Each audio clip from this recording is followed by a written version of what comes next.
ABC 36 Sports is Solid Blue. Brought to you by Kentucky's Powerball and Mega Millions. Why choose? Play both. The Kentucky football team picked up a commitment yesterday. Offensive lineman Zach Myers from Miamisburg, Ohio. Today, they reeled in another one. Several media outlets are reporting that offensive lineman Jerome Bailey has committed to the Cats. He becomes the 11th player in the 2012 recruiting class to do so. Bailey is rated by Rivals.com as a 2-star prospect. The 6'6", 315-pound offensive guard comes from Coahoma Community College in Clarksdale, Mississippi. Well, the NBA lockout is on until a collective bargaining agreement can be reached. That means you could be seeing some familiar faces around Kentucky's campus. Cats head coach John Calipari invited former players to come back to campus to work out at the Joe Kraft Center and take classes at UK. And it looks like some of them may be taking him up on his offer. Ex-Wildcat John Wall took to Twitter to express his interest. He said that he can't wait to go back to Kentucky this summer. And Coach Cal says he hopes other former players decide to return to campus too.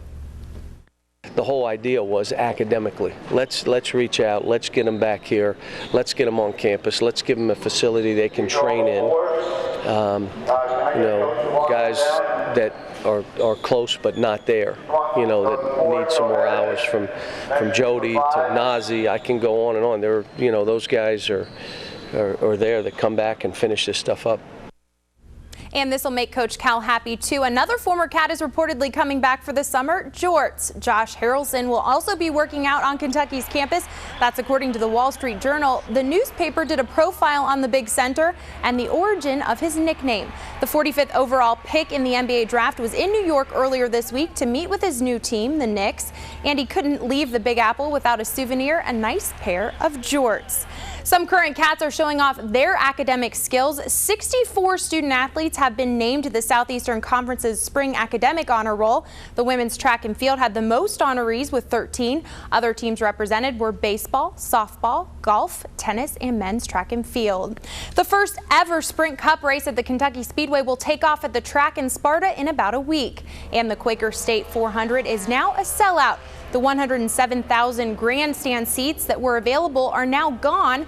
And while there are some standing room only and infield pit tickets still available, those are expected to go quickly. The track added about 40,000 seats for the July 9th race. And General Manager Mike Simondinger says the sellout is a great testament to the market and fans.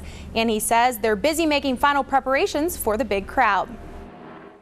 Construction-wise, the grandstands are virtually done. We're still doing some work, some minor excavation, paving, grass work, that kind of stuff, but some electric work. But we're going to be ready to go. We got a great plan in place. The traffic management plan is done.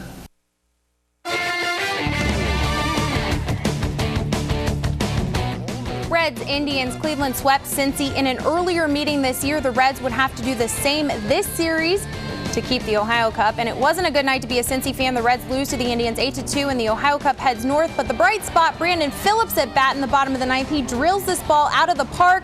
It's his second homer of the game, 9th on the season, and it's Phillips' 1,000th career hit.